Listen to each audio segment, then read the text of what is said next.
ahora es bastante entrada la noche. Nosotros estamos aquí a las 4 de la tarde en Costa Rica y le agradezco mucho por esta disposición de tiempo. El profesor Garín es doctor en arquitectura por la Escuela de la Universidad Europea de Madrid, ¿verdad? Y es licenciado en Historia y en Arqueología, ¿verdad? Y ha trabajado como director de diversos proyectos de investigación y organismos académicos. Incluso ha trabajado en Guatemala, ¿cierto? Acá en América Central, y pues tiene una larga trayectoria en investigación en historia y en arqueología. Y es muy valioso para mí que pueda compartir este momento con nosotros. Para contextualizar un poco el momento, hemos de decir que estamos en un curso de Geografía América Latina, y en las primeras clases estábamos refiriéndonos al origen del nombre de la región. ¿Por qué llamar América Latina a la región y no Hispanoamérica o Iberoamérica, como en algunos otros momentos en la historia y algunos ajes han llamado, ¿verdad?, a estas tierras? Y en algún momento en estas conversaciones salió a relucir una publicación hecha con el motivo de los 500 años de la caída de Tenochtitlán, que pues aquí en América Latina tuvo mucho eco, lo que escribió el partido de extrema derecha Vox en Twitter, ¿verdad? Dice: tal día como hoy, hace 500 años, una tropa de españoles encabezada por Hernán Cortés y aliados nativos consiguieron la rendición de Tenochtitlán. España logró liberar a millones de personas del régimen sanguinario y de terror de los aztecas, y dicen al final, orgullosos de nuestra historia, con dos íconos ahí, ¿verdad? Con un bracito fuerte y una bandera. Entonces, bueno, acá estamos en Costa Rica, en América Central, algunos celebrando el bicentenario de la independencia de Centroamérica, de España, ¿verdad? Y así como en España hay opiniones diversas, supongo, y una de tantas es la de Vox, aquí pues en América Central hay posiciones distintas respecto al bicentenario y a la independencia y todo esto, ¿no? No somos monolíticos en cuanto a estas opiniones. Entonces, ante esto, ¿verdad? Nos preguntamos en esa clase cómo se interpretará y cómo se enseñará la historia colonial de América en España, ¿verdad? Porque con este ejemplo de esta publicación ante la caída de Tenochtitlan, notamos cómo se explica, por lo menos desde este posicionamiento político, a qué es esto, ¿verdad? Histórico, con ciertos términos como liberar, como si Hernán Cortés llegara a hacer un favor a los aztecas, ¿verdad? Cuando se interpreta como un ejercicio de dominación, colonización, explotación, subjugación, ¿verdad? Entonces nos pareció valioso poder conversar con un docente, yo le decía a Rubén, que pueda conversar con nosotros acerca de la experiencia de la enseñanza y aprendizaje en España de la historia colonial, ¿verdad? Que para quienes no saben, Rubén es docente de geografía aquí en la escuela de la UCR y es español, y él pues me contactó con el profesor Alberto, ¿verdad? Entonces estamos acá no para que nos dé razones sobre lo que publicó o no publicó Vox, ¿verdad? Ni para cuestionarle a usted directamente como español, sino para que nos comente, ¿verdad?, cómo se interpreta esta parte de la historia de América en la enseñanza primaria y secundaria. ¿Qué escuchan los españoles en esas primeras etapas de formación académica en las aulas acerca de la historia americana? Yo quisiera hablar ahorita, que luego sean preguntas de los estudiantes o comentarios del profesor, pero también quería traer a colación que aquí en Costa Rica la historia y la geografía se enseñan juntas, primaria y secundaria. No se enseñan por aparte, sino en una asignatura llamada Estudios Sociales, muy a la tradición francesa, creo, ¿no? Y estas personas, los docentes de estudios sociales, se forman en medio de 3 escuelas en la Universidad de Costa Rica: la formación docente, la escuela de historia y la escuela de geografía, ¿verdad? Y ellos son profesores de secundaria. Los profesores de primaria ni siquiera se codean con historiadores ni con geógrafos. Entonces, lo que enseñan es una cosa muy distinta a lo que se enseña en secundaria. Y Por otro lado está el actor, que es la editorial que publica los libros de texto que se utilizan en primaria y secundaria, que no son escritos ni por historiadores ni biógrafos, ¿verdad? Entonces se dicen algunas cosas distintas a lo que se enseña en la academia. Y luego está el gobierno central, con el Ministerio de Educación, que instituye un currículum con los contenidos a abordarse, ¿verdad? En términos de historia y geografía. Y el docente de secundaria está en medio de todos estos actores, ¿verdad? Su formación académica, lo que pide el ministerio y lo que dice un libro de texto. Entonces, para iniciar tal vez, ¿cómo es el proceso en España respecto a la historia de América? Me imagino una cosa es enseñar en las universidades, otra llevarán los docentes a primaria y secundaria, o no sé si habrá alguna coherencia entre la universidad y la secundaria. Y eso, ¿qué escuchan los españoles en las aulas sobre la historia de América en los primeros años de su formación en primaria y secundaria? No sé si con esto complico mucho o más bien aclaro las intenciones de la conversación. Quisiera entonces darle la palabra al profesor Alberto y si en algún momento alguien quisiera preguntar, comentar, siéntase en la libertad pues de levantar la mano, ¿verdad? Y pues administramos el uso de la palabra. Bueno, bienvenido y muchas Pues gracias. bien, pues muchas gracias, Anthony. Eh, Verá que en la pantalla, debajo de mi rostro, no aparece mi nombre porque estoy utilizando el perfil académico con el que yo trabajo todos los días, que es el del Centro de Doctorado de la Universidad Francisco Marroquín, una universidad guatemalteca con la que trabajo desde 1998, año en que llegué a Guatemala, hasta hoy. Entonces, es más, si ustedes estuvieran a este lado de la pantalla, verían que la hora que marca mi computadora son las 4:10 de la tarde, porque siempre la tengo en el horario de Guatemala, que es hacia quien dirijo mi labor académica, de modo que no, confieso que no es la primera ni la única vez que me toca dar clase a unas horas que en España son más tardías. Como yo llegué a Guatemala en el año 98, pues han pasado mucho tiempo ya, bien, 23 años. Por el camino me hice guatemalteco, me casé con una guapísima guatemalteca, tengo casa en Antigua Guatemala, entonces defiendo mi condición de hispano-guatemalteco y creo que es una ventaja para lo que nos ha reunido esta noche aquí. Y ya yendo directamente a la pregunta de Anthony, ¿qué es lo que aprenden, qué es lo que se enseña, qué es lo que procesan nuestros estudiantes de secundaria sobre América? Le voy a resumir una palabra: nada. Bien. Ahora vamos a matizar, porque dentro de ese nada hay una amplitud, no todo es blanco, una amplitud de grises, pero bueno, ustedes que son o van a ser futuros profesores de secundaria saben que posiblemente es el público más complejo que hay para un maestro. Los niños de primaria son unos tipos que escuchan al maestro porque es una especie de autoridad encarnada en esa persona que está a la cabecera del aula.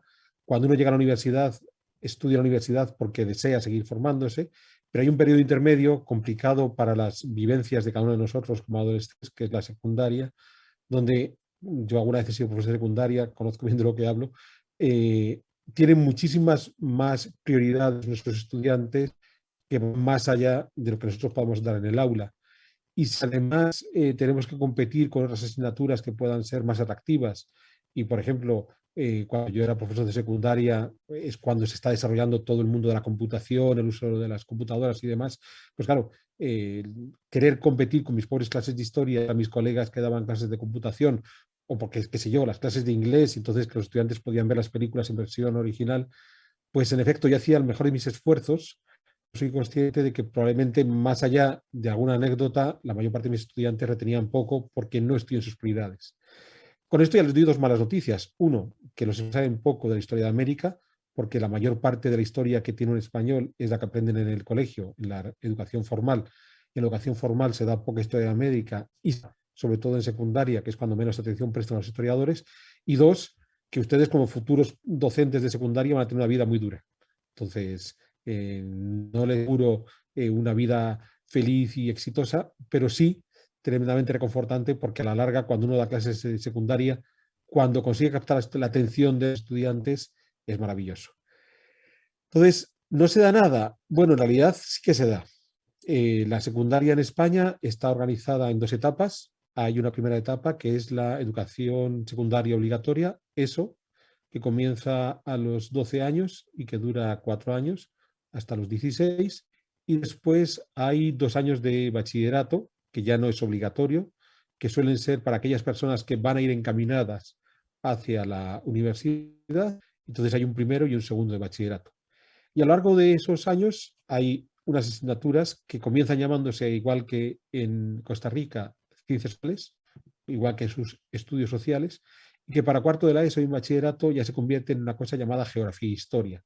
Entonces, hasta cuarto de la ESO, digamos que en ciencias sociales, igual que le va a ocurrir a ustedes cuando den clases de estudios sociales, entra todo, entra geografía, entra historia, pero también entra un poco de educación ciudadana, educación para la ciudadanía, entran algunas nociones de economía, entonces es una cuestión muy, muy genérica. Y cuando se convierte en geografía e historia, en los últimos años de secundaria, ya es una formación más apegada a lo que tradicionalmente entendemos por geografía y lo que tradicionalmente entendemos por historia. Entonces, en estos 6 largos años de la educación de los adolescentes, ¿cuándo se habla de América? Pues se habla de América en un par de ocasiones. Y se habla de América en segundo de la ESO, para niños de 13 años, y se vuelve a hablar de América en primero de bachillerato de Hispanoamérica para los niños de los jóvenes de 17 años. ¿Qué se les cuenta a los de 13? La conquista. Se les cuenta el descubrimiento, entonces se da la lista de descubridores y conquistadores, los principales, entonces se va a hablar de, por supuesto, Cristóbal Colón, se va a hablar de Cortés para el mundo mexica, se va a hablar de Pizarro para el mundo inca, se puede hablar de Núñez de Balboa, que a ustedes les pilla cerca porque es el que encuentra el Pacífico, de la vuelta a Magallanes Elcano y ya está. Bien. Entonces, la posibilidad de que un muchacho de 13 años oiga hablar, por ejemplo, de Pedro Alvarado, que como ustedes saben es quien llegó a Guatemala, es complicado. A lo mejor la anécdota del salto de pértiga, que nunca dio, cuando trata de la noche triste cuando sale de la capital de los mexicas, a lo mejor hay un profesor que habla de Pedro Alvarado. Si por supuesto queremos hablar de gentes que pueden estar más al sur en Centroamérica, de un Perarias Dávila, por ejemplo, pues eso es totalmente imposible. Así que ahí ya tenemos una primera dificultad. Y es que solo se habla de un momento muy concreto y además se explica de una forma que parece muy homogénea. Pareciera que Cristóbal Colón es contemporáneo de Cortés, que es contemporáneo de Pizarro. Pareciera que se han tomado una copa los tres juntos en la ciudad de Sevilla antes de salir para... Entonces salió Cristóbal Colón, al día siguiente salió Cortés, al día siguiente llegó Pizarro y seguro que se encontraron. A esto se une de que a pesar de que los muchachos que tienen 13 años y que les estamos dando segundo de la ESO han tenido en primaria, porque en primaria de América es un poquito, han tenido cursos de geografía y más o menos controlan el mundo, saben que entre el viejo mundo y el nuevo mundo hay un océano que se llama Atlántico y demás, tampoco muy clara la geografía hasta hoy. Yo es muy curioso porque, imagínense, con la cantidad de años que llevo en Guatemala, cuando hablo con los españoles y digo que vengo a Guatemala, el 99% me dicen, ese país está al lado del Ecuador. Entonces, claro, si Guatemala está al lado del Ecuador, pues Costa Rica está en Tierra de Fuego, ¿vale? Con lo cual, si el desconocimiento que tenemos de la geografía americana es que Hispanoamérica, y verán que digo Hispanoamérica, no Latinoamérica, y después podemos debatir por qué, es una cosa que empieza al sur de Estados Unidos, los españoles es una cosa que empieza al sur de Estados Unidos y que debe acabar 100 kilómetros más allá. Y en 100 kilómetros, pues está todo lo que hay, México, un montón de países pequeñitos, Colombia y Argentina, y ya están juntos. Bien. Entonces, claro, que Cortés haya conquistado el imperio de los mexicas y que Pizarro haya conquistado el imperio de los incas, para mí, para los peruanos, pues es algo así como si hubieran conquistado, qué sé yo, pues una cosa que está emplazada en Nueva York y los otros en Washington, una cosa no muy lejana. De modo que no solamente hay un problema en la cronología, sino en la propia geografía, en tratar de comprender la dimensión de América, que además es muy curioso porque fue uno de los problemas que no tienen los españoles desde los tuvieron siempre. Cuando Felipe V, el primer Borbón, se hace rey de España, pide mapas, pero mapas donde le traten de explicar, a ver, ¿qué es esto que tengo al Atlántico? Porque y nunca llegó a entender qué es lo que tenía al Atlántico. O sea, es realmente imposible.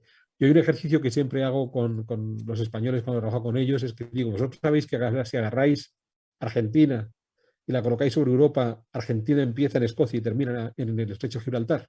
Entonces, claro, les sorprende porque la mayoría de los españoles piensan que Argentina es una cosa pequeñita que debe caber pues, en un barrio de, que se debe ser tan grande como Cartago en Costa Rica, no mucho más grande que eso. Entonces, no hubo un conocimiento de las dimensiones reales de América durante el periodo virreinal, sigue sin haberlo en el siglo XXI. Entonces, de la ESO nos cuenta la lista de los afamados descubridores y conquistadores, ya digo, y los grandes titulares son Colón, Núñez de Balboa, Magallanes Cano, Cortés y Pizarro, y lo que ellos tocan interesa y lo demás es un profundo vacío. Y luego se vuelve a tratar en primer bachillerato cuando se habla de las revoluciones liberales, independencia de Estados Unidos, destacado capítulo, Revolución Francesa, mucho más destacado capítulo, porque hay una Revolución Francesa, hay un imperio napoleónico, hay una guerra de la independencia en España, hay una restauración borbónica en Francia, o sea, hay un montón de títulos, ¿vale? Después hay otro proceso revolucionario, el de 1820, que se vive en España, y luego hay un segundo proceso revolucionario, 1830, que se vive en Francia, 1848, que es el de Karl Marx y demás. Y entre medias hay otro proceso revolucionario que ocurre en Hispanoamérica. Entonces, pues, media hora, un profesor en clase dice, bueno, y aparte de todo esto que os he contado de Francia, Napoleón y la libertad guiando al pueblo en 1630 y la independencia de España, pues se pasa, en América se independizan. Entonces, pasa de haber un solo territorio a haber docena y media de países. Con lo cual, tampoco hay mucho conocimiento de qué se independiza. Y de nuevo, si hablamos de los libertadores, pues Simón Bolívar es más famoso, bien, no necesariamente por la Revolución Bolivariana de Venezuela, por algunas razones sé que tiene más pegue, que tiene más predicamento, y ya está. O sea, no pidan que les hablen de otros libertadores, porque voy a decir, bueno, pues qué sé yo, San Martín, ¿no? Que el chico y unas cosillas, ¿no? O qué sé yo, a un mexicano por aquí, un Morelos, un Iturbide. No, no, no. Nos quedamos con la figura de Simón Bolívar como mucho y tampoco sin tenerlo muy claro y ya está. Esto hace que a partir de ahí, cuando nuestros adolescentes se convierten en jóvenes y en personas maduras, pueden recordar o no algo de lo que vieron en secundaria.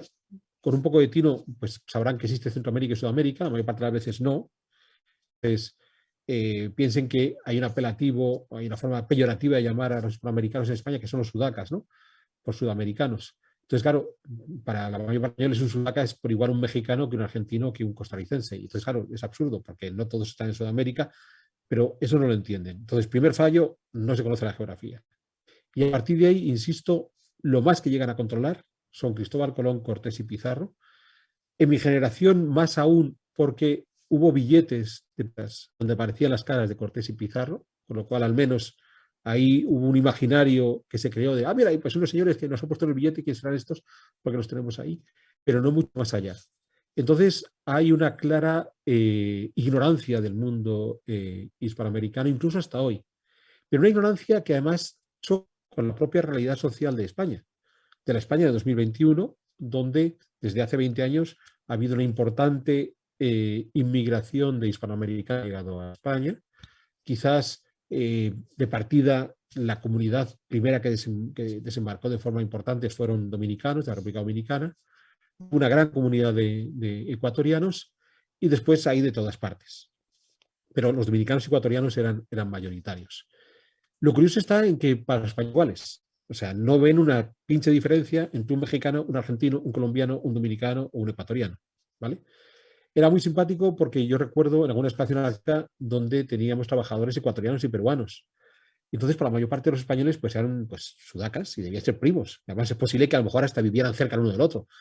Pues que si uno vivía en Quito y el otro en Lima, pues debía ser una cosa que debía estar a 2 kilómetros una ciudad de la otra. Claro, cuando tú le explicabas que incluso había habido un conflicto militar reciente entre los dos países, por hecho, pues nada, pues se peleaban entre ellos. Sí, pensé que eran más o menos iguales todos ellos. Entonces, ni siquiera a pesar de la realidad social que vivimos en la España del año 2021, donde hay una gran cantidad de población hispanoamericana, ni siquiera eso ha servido para que haya un conocimiento mayor, ¿bien? Para entender las diferencias que hay entre los diferentes países, para entender la geografía de los diferentes países y las vicisitudes de esos diferentes países. Entonces, bueno, pues vuelvo a la respuesta simplificada del inicio. ¿Qué es lo que estudian, lo que aprenden, lo que saben los españoles de historia y geografía de Hispanoamérica? Presencia, nada. No sé, a lo mejor esperaban que le fuera a contar que éramos todos sabios y que habían aprendido un montón, pero no. Bueno, lo cual no es de mucho sorprender, porque en las relaciones de dominación es muy particular. Nosotros desde el sur geopolítico tenemos que saber la historia de todos los grandes imperios del norte, porque los del norte tienen que saber de nosotros, ¿no? Es parte de la relación de poder que se va construyendo históricamente, ¿no? También, en parte. Ahora, me llama la En atención. realidad, en realidad no, en realidad nos equivocamos. El problema está en un elemento que solemos olvidar y es que cuando se producen los llamados procesos de independencia, que ahora estamos celebrando el bicentenario en muchos casos, Costa Rica entre ellos, bien, hace 5 días, lo que no somos conscientes, y aquí sí que hay un error histórico que nosotros, aunque vengan del mundo de la geografía, estamos en este mundo de la historia en general que tenemos que entender, es que lo que va a ocurrir a partir de las independencias de principios del siglo XIX, es que surgen esta docena y media de países que van desde México hasta Argentina, pero también surgió un país nuevo que se llama España. Un país que curiosamente se quedó con la etiqueta del conjunto, pero que vendría a ser lo mismo que ocurría en la Capitanía General de Guatemala, donde el nombre de toda esa región que va de Chiapas hasta Costa Rica se lo quedó una de los 6 territorios. Entonces, Guatemala no es todo. Claro, imagínense que lo que hoy conocemos como Guatemala lo hubiéramos llamado Chapinlandia. Entonces el nombre de Guatemala se hubiera perdido. No habría ninguna duda de que venían de una realidad previa llamada Reino de Guatemala, que después se divide en el estado de Chiapas y las 5 repúblicas centroamericanas. ¿Vale? Entonces, imagínense ustedes que después de 1821 o de 1825, cuando ya lo sacan de Perú, España deja de llamarse España y se hubiera llamado Castilla. Y España hubiera desaparecido como término. Si hubiera ocurrido eso, tendríamos clarísimo que después de 1825 no hay 18 países nuevos o 19, hay 20. Porque hay un país nuevo que se llama España.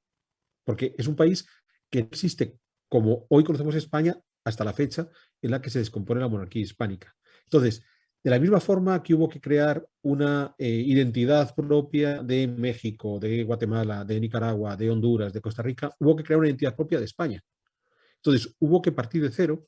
Entonces, de la misma forma que en el caso de las repúblicas hispanoamericanas, pues bueno, se genera una historia con cierto pasado precolombino y buscamos quién es el más chulo de los aztecas, de los mayas, de los chipchas, de los incas, bien, o de los mapuches.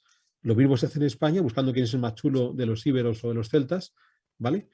De la misma forma que se puede pasar de puntillas en el mundo hispanoamericano sobre la etapa virreinal, se puede pasar de puntillas en el mundo español sobre la época islámica, sobre Al-Ándalus, bien, y luego nos quedamos con los hitos liberadores. Entonces, en el caso de Hispanoamérica es a partir del siglo XIX, y en el caso de esta reconstrucción de una hipotética España ancestral, histórica, de siglos y siglos, pues llegan los reyes católicos con final de la conquista y lo organiza muy bien. Entonces, no es una cuestión geopolítica de norte y sur, porque claro, si fuera así, los españoles sabrían mucha más historia de España de la que saben, y tendría que saber también historia de otras partes que vayan más allá de España. No, son las construcciones nacionales de los países resultado de la descomposición de la monarquía hispánica donde todos funcionan igual. Entonces, a pesar, y ahora le vamos a dar la palabra a Fátima, a pesar de que tratemos de esforzarnos por marcar la diferencia, cuando vemos en detalle la evolución histórica de lo que hoy es España con la evolución histórica de lo que ocurrió en Hispanoamérica, no es muy distinto. Y entonces, la lucha de liberales y conservadores, que es tan propia del siglo XIX de Hispanoamérica, es exactamente la misma lucha de liberales y conservadores que vamos a tener en la España del siglo XIX. Todo el proceso de desarraigo, sobre todo del mundo indígena, mundo rural, que se vive en Hispanoamérica en la primera mitad del siglo XX, con la intervención de potencias extranjeras que controlan la situación, no es muy diferente de lo que ocurre en la España de la primera mitad del siglo XX. Bien, y todo el problema de legitimidad de la democracia que se va a vivir en Hispanoamérica, y posiblemente Costa Rica es la excepción en toda esa historia, bien, no es muy diferente a lo que se vive en España. Entonces, lo curioso está en que, a pesar de ese, entre comillas, desconocimiento erudito que puedan tenerse a los lados del Atlántico, hay una serie de elementos de cultura común que hacen que hemos avanzado en un proceso no muy diferente en un lado y en el otro del Atlántico. Si les parece, le damos la palabra a Fátima. Sí, buenas noches. Bueno, yo le iba a hacer la consulta de que, bueno, por supuesto, como usted hablaba, que a nivel de escuela y por decirlo de colegio, la situación en cuanto a la enseñanza de América, como usted decía, se tocaban si acaso como dos temas, pero me imagino que a nivel ya universitario y digamos en el nivel de un historiador, la situación debe de ser diferente, digamos, como que me imagino que sí se debe profundizar el tema de la conquista, asumo yo. Y la pregunta era, digamos, como que desde esa, digamos, como, yo sé que su área es diferente, pero digamos, tal vez si me pudiera dar como una pincelada como de cómo se enseñaría la conquista desde la perspectiva de ustedes universitaria, ya a ver tal vez a un nivel más profundo y no solo tocando los dos temas que usted nos decían que tal vez se tocaban, bueno, las dos ocasiones en las que se tocaba el tema de América. ¿Me explico? Sí, sí, clarísima su pregunta y se agradezco. Mire, a nivel universitario, yo empecé estudiando geografía e historia en la Universidad Autónoma de Madrid y hice 2 años. En aquellos 2 años me dio tiempo a recorrer desde la prehistoria hasta la Revolución Francesa. No hice el tercer año porque entonces ya me fui a París, que es donde me especialicé en arqueología e historia del arte, sobre todo en arqueología. Pero sí que me dio tiempo a ver la historia moderna, que sería la que correspondería al momento de la llegada de los europeos a América y al momento de las independencias americanas. Y bueno, en mi caso, que yo estudiaba geografía e historia y que tenía una asignatura que se llamaba Historia Moderna, donde durante un año nos dedicábamos a estudiar lo que sucedía desde comienzos del siglo XVI hasta comienzos del siglo XIX, no se estudiaba América. Ya está, no se estudiaba. Entonces, si uno quería estudiar América, era una especialidad. Entonces, si yo hubiera seguido mi carrera en España en aquella época, lo hablaba antes con Rubén, él llegó cuando habían separado geografía e historia, pero cuando yo todavía estudiaba estaban unidas. Cuando llegabas a cuarto de carrera, en el cuarto año, el cuarto y quinto año, te podías especializar y una de las especialidades era historia de América. Entonces, ahí los que llegaban por ese camino sí podían entrar al estudio de historia de América.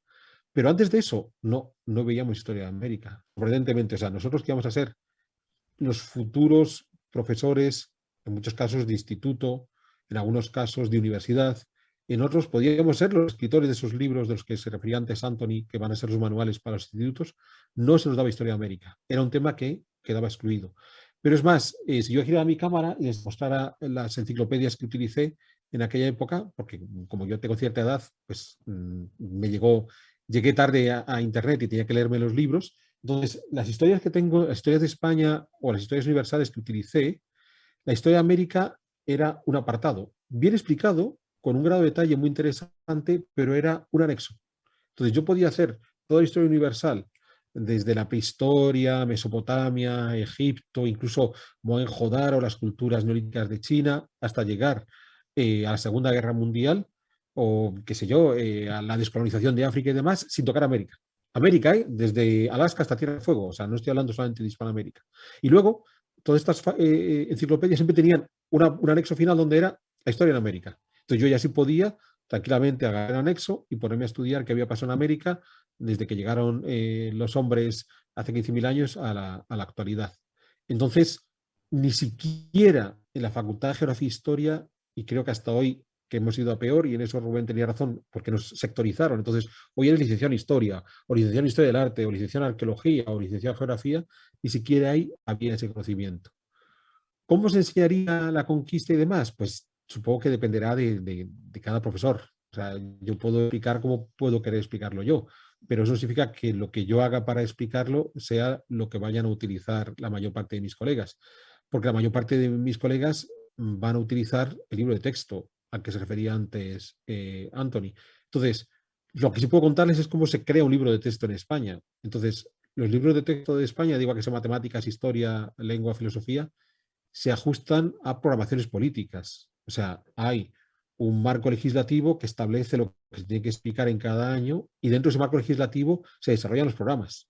Entonces, hay unos programas oficiales que consideran que en la historia vinculada a España, el capítulo de América tiene que ser ese pedacito que les he contado de descubrimiento y conquista en segundo de la ESO y ese pedacito más pequeño todavía de las independencias en primer bachillerato. Y es lo que van a hacer la mayor parte de los profesores. No van a ir más lejos. De modo que la frase que antes contaba Anthony de Vox, pues no es nada sorprendente porque es un titular simple, fácil de entender que no va más allá. Entonces, en España podemos encontrarnos el titular de Vox, menos mal que llegó Cortés a liberar a los oprimidos por los aztecas y acabar con aquella banda de antropófagos, o puede haber la persona que esté en el lado totalmente opuesto. Qué triste que Cortés llegó a machacar a los pobrecitos americanos tan buenos que eran ellos. Claro, en ambos casos, el problema de ese brochazo rápido es que es erróneo, que es lo que suele ocurrir cuando uno da brochazos en historia, que se pierden demasiados detalles por el camino que no permiten explicar la historia. Sí permiten reforzar teología. Entonces, si tú estás convencido de algo y te dan ese tipo de datos históricos, pues estás encantado contigo mismo porque tu sesgo de confirmación se confirma, que es lo que esperamos de todo buen sesgo de confirmación. Pero eso no significa que estés estudiando historia, o peor aún, que realmente estés capacitado para explicar esa historia a tus estudiantes. Hay otra pregunta de ¿es Andrés el que ha preguntado? Sí. Entonces Andrés nos dice, ¿y nos podría comentar cuál es la historia en general que se enseña ensimismada en una Europa? ¿Cuáles son los aspectos, hitos en los que se concentra? ¿Qué artículos de enseñanza?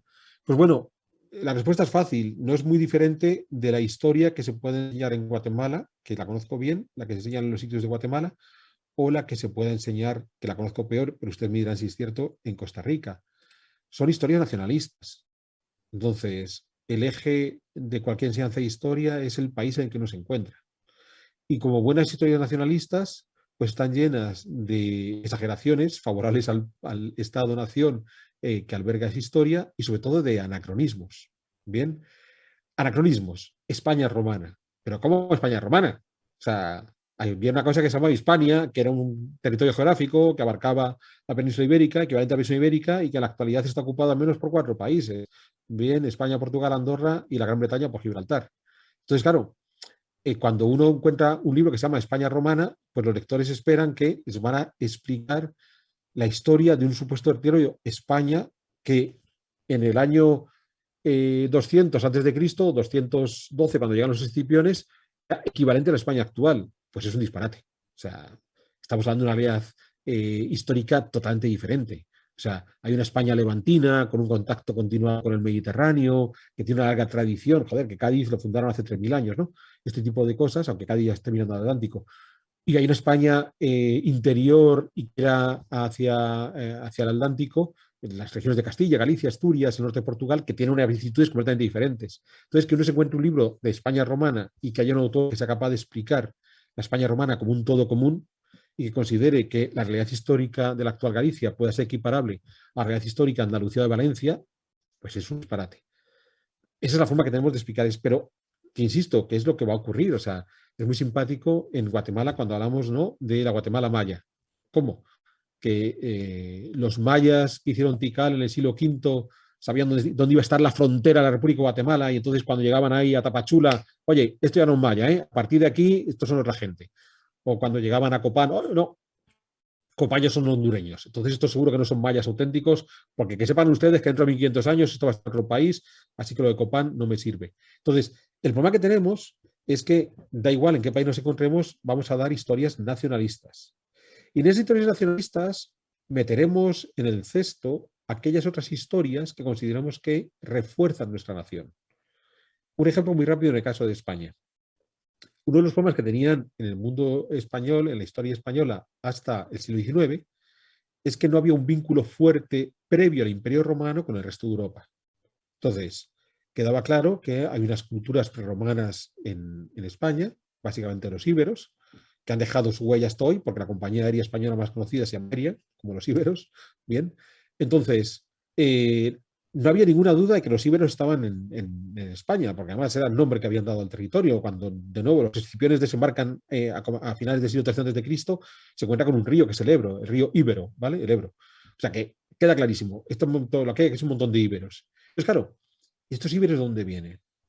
Pues a lo mejor, claro, estos íberos no están en el resto de Europa. No hay íberos en Francia, no hay íberos en Alemania, no hay íberos en Inglaterra, no hay íberos en Norte de Italia. Hostia, vienen de África. De África, imagínense. Ese lugar subdesarrollado lleno de negros. ¡Qué horror! Resulta que los españoles en su origen eran una banda de negros que desembarcaron por aquí. Entonces, en el siglo XIX, y además está la famosa frase de Alejandro Dumas, ¿no?, el autor de los 3 mosqueteros: África empieza los Pirineos. De los Pirineos para abajo, que es donde está España, todos una banda de africanos, todos negros. Que además era negro, ¿eh? Alejandro Dumas, o sea que algún problema racial tenía consigo mismo. Entonces, claro, los escritores que están creando el Estado-Nación en esta España del siglo XIX, de mediados del XIX, tienen un problema. Necesitan ser europeos. Y necesitan ser europeos desde el principio. No pueden ser europeos cuando lleguen los escipiones, tienen que ser europeos desde antes. Entonces dijeron, los celtas. Los celtas vinieron a España.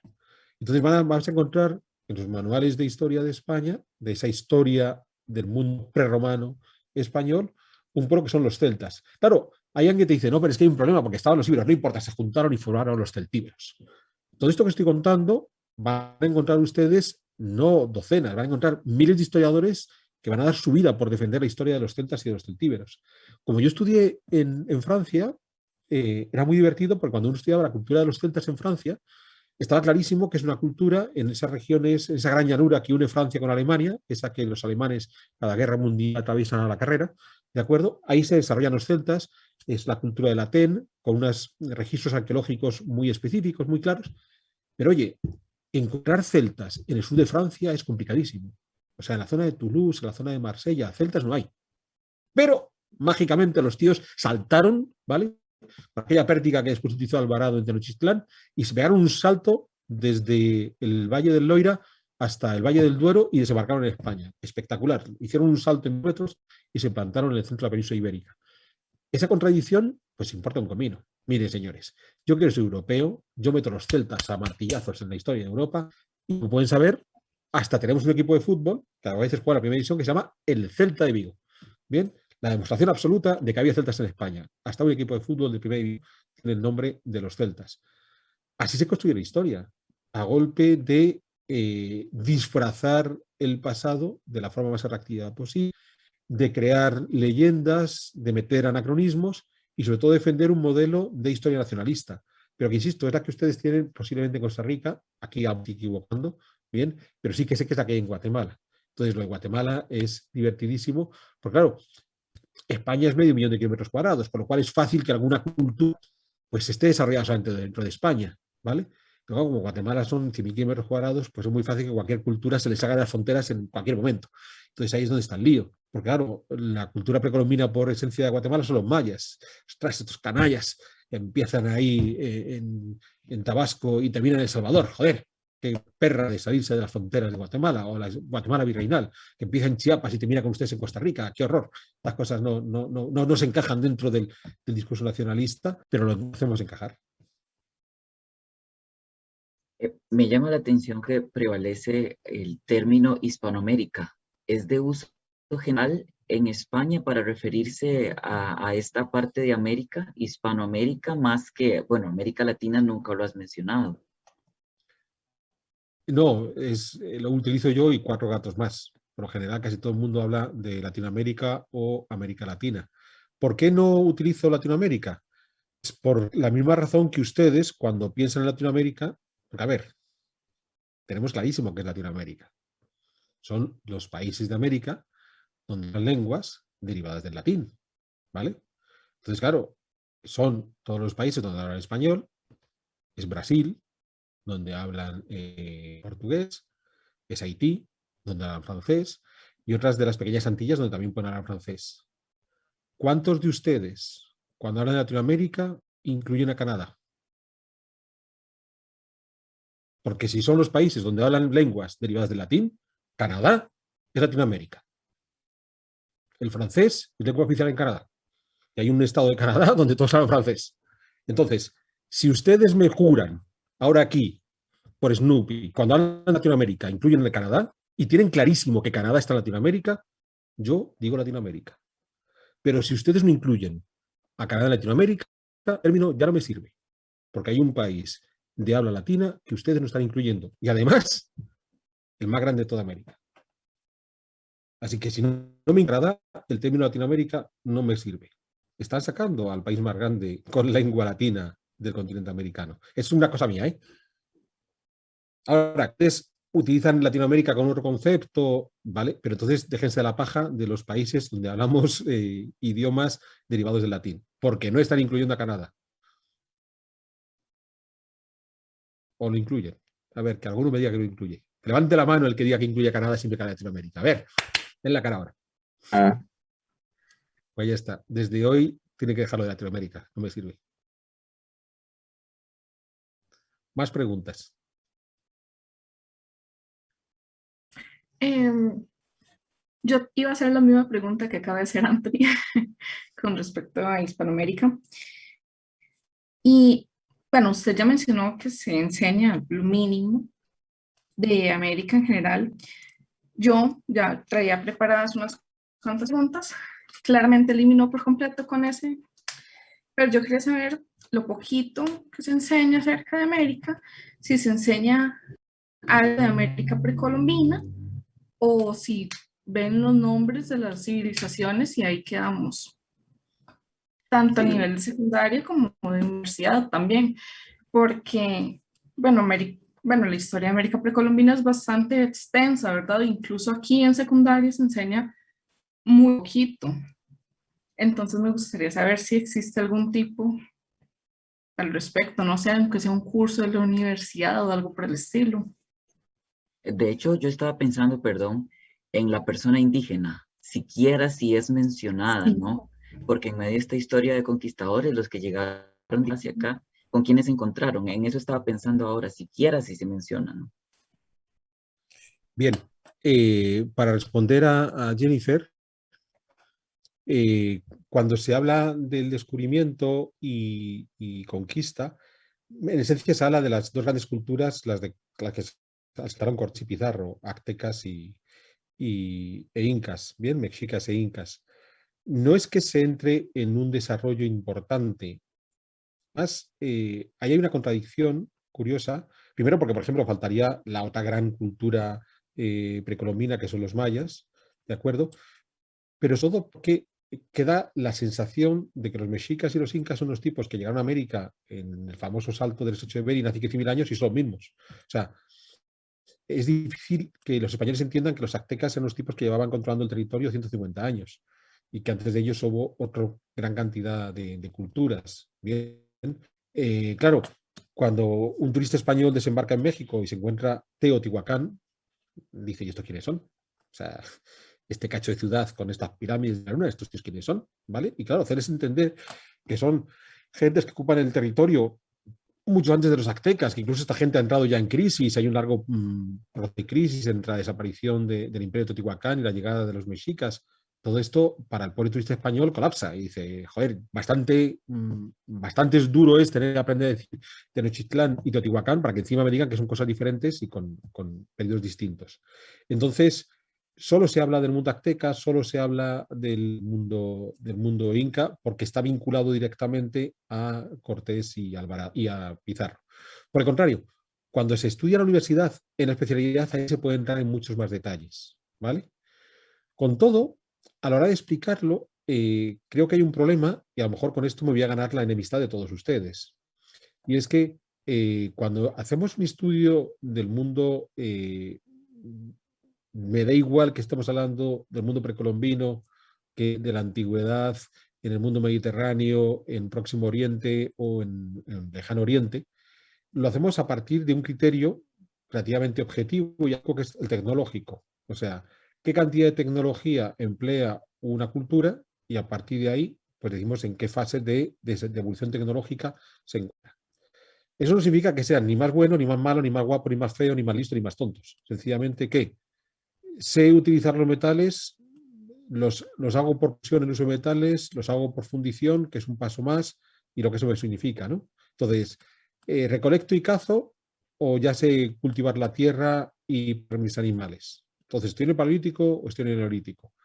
Ya sé cultivar la tierra y pastorear mis animales y además puedo talar los bosques con hachas de piedra o con hachas de metal. Porque claro, cuando tengo que cortarlas con hacha de piedra, pues se me lleva todo el día. Con un hacha de metal, en unos pocos minutos puedo cargarme un árbol. Entonces, no son más que estándares tecnológicos, pero que son muy objetivos para entender muy bien dónde se encuentra cada uno. ¿Vale? Pero además, estándares tecnológicos que tienen implicaciones sociales. Porque, obviamente, si yo decido pelearme con todos ustedes con una ametralladora y ustedes se defienden pues con una navaja pequeñita, pues sí que yo los mato a todos ustedes antes de que me maten a mí. Sencillamente porque con mi ametralladora voy a disparar muchas balas muy rápidamente. Aunque yo fuera el tío más burro del mundo, fuera absolutamente idiota, si sé manejar la ametralladora, pues voy a tener una ventaja tecnológica sobre lo que ustedes van a tener con un cuchillo en la mano. Bien, y más si solo tiene un cuchillo para todos. Entonces, lo que ocurre cuando explicamos el mundo precolombo es que no nos damos cuenta de que a pesar de que cronológicamente se puedan encontrar Moctezuma y Hernán Cortés en el mismo año, en 1521, desde el punto de vista tecnológico no se encuentran en el mismo punto de desarrollo. Entonces, el mundo precolombino había empezado a manejar metales. Funden, quizás, tienen muy claro todavía la fundición. Casi todos los metales que trabajan es por percusión. La mayor parte de los metales no los trabajan por percusión, no trabajan metales directamente. Bien, eso es un gran inconveniente. Ustedes que son geógrafos lo tienen que entender mejor que nadie, porque si hay una obligación que tiene todo historiador es saber mucho de geografía. Entonces, cuando un historiador sabe poco de geografía, más. Y claro, la geografía no es solo cartografía, que hagamos mapas dibujando nuestra mesa de dibujo o ahora ya con las compus, sino que vayamos al terreno, algo que estábamos antes con, ¿no? Y entonces, como geógrafo, uno va al terreno y entiende no solamente el paisaje y no solamente la geomorfología, no solamente sabe que hay un valle, hay una cuesta y demás, sino hay un tipo de flora, hay un tipo de hidrografía y demás. Entonces, claro, ustedes como geógrafos me van a entender mucho mejor. Igual va el ejemplo de talar el bosque. Yo no sé cuántas de ustedes han cortado un árbol. Bien, si no lo han hecho nunca, le invito a que lo hagan.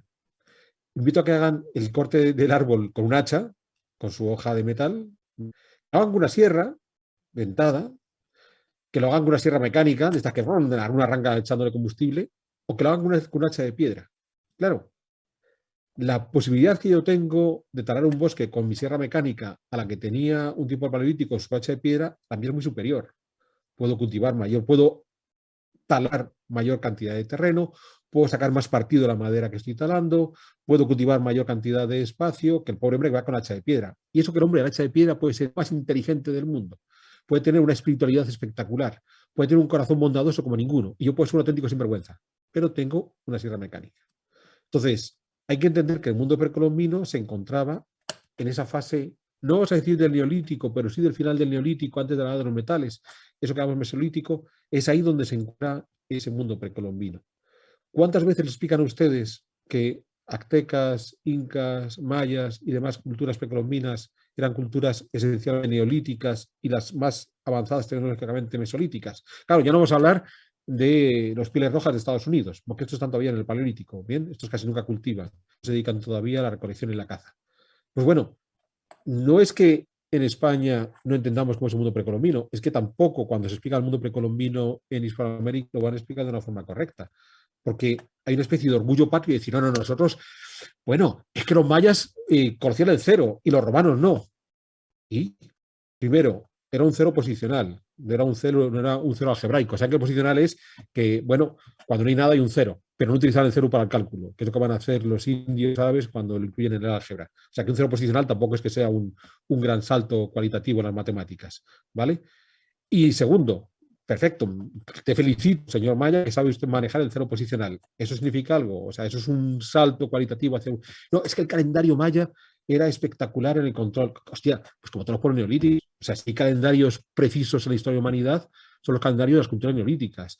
El de los mayas, el de los egipcios de los faraones, el de los sumerios, el de los indios del Mohenjo. Hostia, les iba la vida en ello. O sea, o tenían un control absoluto del tiempo para saber cuándo iba a llover, cuándo llegaba el monzón, cuándo llegaba el tiempo de sequía, o se morían de hambre. Entonces, claro, ¿a ustedes les importa el calendario? Aparte de mirarlo aquí en la parte inferior de la compu, ¿alguien se preocupa cuando estamos más allá de cuando nos tocan las vacaciones o cuando llegan Navidades para que nos regalos? ¿Ustedes saben si hoy estamos en una nueva luna llena? ¿Alguien lo sabe? Yo sí vivo en un pueblo. Como vivo en un pueblo pequeñito, me aburro y puedo mirar la luna. Si no viviera en este pueblo, estoy en luna llena, que estamos en luna llena ahora.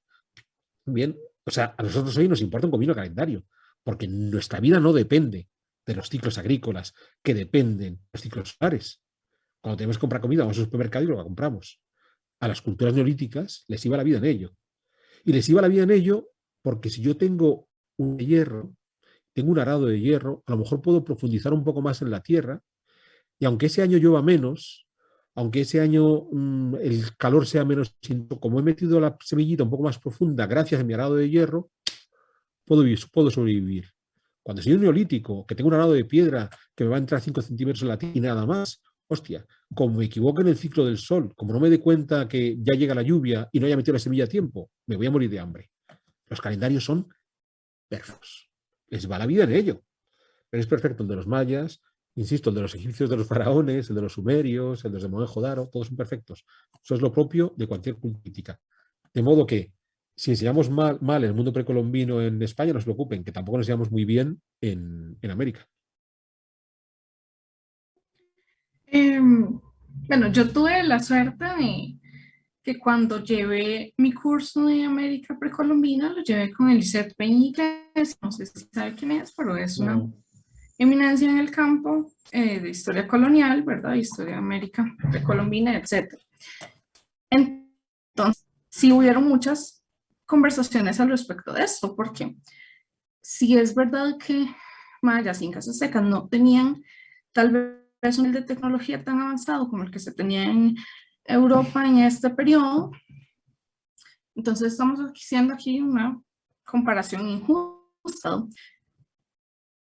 Y este mismo discurso de tecnología es lo que se utiliza por años desde la academia y desde la enseñanza para justificar justo la colonización de América, ¿verdad? O sea, estamos de acuerdo que no eran civilizaciones tal vez tan avanzadas, pero se está haciendo un punto de comparación un poco fuera de lugar, siento yo, ¿verdad?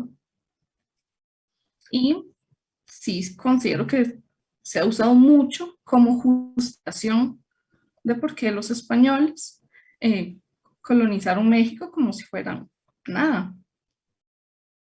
Bueno, aquí hay que distinguir. O sea, yo no quiero justificar absolutamente nada de nadie. Bien, los historiadores no estamos aquí para justificar nada de nadie, ni para dar excusas de por qué se hace una cosa u otra. Al menos los que no tenemos una agenda ideológica que queramos defender sobre la mesa. Yo aquí me estoy limitando a explicar por qué los calendarios mayas son tan precisos como el de los egipcios, de los faraones o el de los sumerios. Es lo que estoy tratando de explicar aquí. También estoy tratando de explicar que, dada la ventaja lógica que traían los europeos, eso supone una ventaja militar a la hora de combatir a los americanos, que puede explicar por qué grupos relativamente pequeños podían derrotar a grupos relativamente grandes. Pero aquí estaría cayendo en una trampa, y es el hecho de pensar, bien, que cuando llega Cortés al Imperio Azteca, en lo que decía antes Anthony de Vox, pues allí estaban estos 516 bravos españoles, además 516 que conocemos nombre y apellidos, porque los tipos en Veracruz, todos, o sea que sabemos quiénes eran, ¿vale? Acabaron con un imperio que estaba gobernado por que estaba poblado por cientos de miles de personas. Entonces, claro, yo acabo de explicar la ventaja tecnológica. Entonces, claro, si yo enfrento a 500 españoles con armaduras de metal y armas de fuego y sus caballos a los aztecas, a los cientos de miles, pues hay una ventaja tecnológica evidente. Ahora, lo interesante está en que puedo darle la vuelta a su argumento. ¿Era suficiente? Por ejemplo, la historia de los caballos. ¿Cuántos caballos llevaba Cortés cuando llegó a Tenochtitlán, después de andar peleándose con un montón de meses por el camino? No me acuerdo si son 12 o 16. Y ya está. Porque uno pensaba que a lo mejor llevaban 5.000 caballos y que esto era la batalla de Waterloo, aquí los húsares prusianos tirándose contra el ejército de Napoleón. No. Claro, en el momento que nos damos cuenta que esa ventaja tecnológica que existía, evidente, que era una ventaja, no es suficiente. Pero claro, si yo cargo con mis 12 caballos contra una compañía enemiga de 300 tipos, a lo mejor acabo con ellos. Pero cargo con mis 12 caballos contra una compañía que tiene 50.000 tipos, ya no. Hasta ahí ya no vaya a llegar. ¿Vale? Claro, ahí es cuando me hago la siguiente pregunta. ¿Y cómo hicieron? Ahí es donde está la respuesta de, bueno, esa frase que no es mía para nada, que ya lleva mucho tiempo de América fue conquistada por los americanos e independizada por los españoles. Entonces, la mayor parte de sus libertadores son españoles o hijos de españoles. La mayor parte de los que conquistan Tenochtitlán hace 500 años eran los enemigos de los mexicas súbditos de Moctezuma. Entonces, son miles de aliados los que acompañan a los europeos.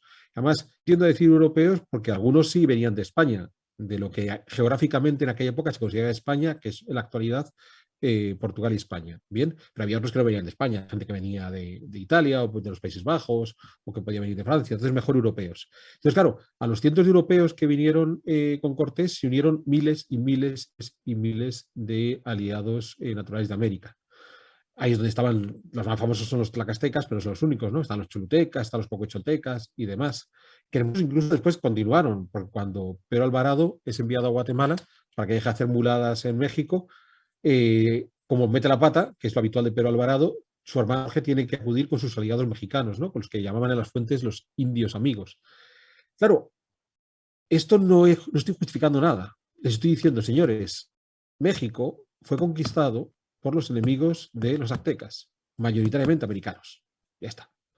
Guatemala fue conquistado por los enemigos de los cachiqueres, que también son de la región de la actual Guatemala, pero en muchos casos gentes del mundo mexica, ¿no?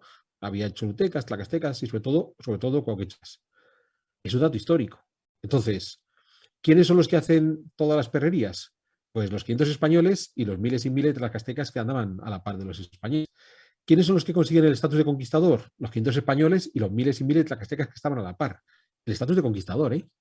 Hay una investigadora gringa, Laura Matthew, que publicó un libro hace cuánto, ahora como en 2012, estamos hablando de hace 9 años, que después ha vuelto a editar en español, el de Conquistadores Conquistados, donde habla precisamente de la condición de los cuauhquecholtecas. Entonces ella descubre, cuando otra colega neerlandesa, Florina Semberg, descubre el lienzo cuauhquecholan, lienzo de estos de tradición precolombina, que está en Puebla, donde descubren que es la historia donde los cuauhquecholtecas, un grupo nativo de la cercanía de Puebla, acompañaron a los Alvarado a la conquista de Guatemala.